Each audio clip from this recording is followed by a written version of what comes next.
तुम्हाला फक्त 2 प्रकारचं घुरणं माहीत असेल.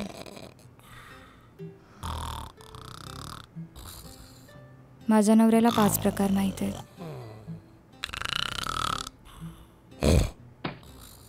भलते सलते विचार येत राहतात मनात.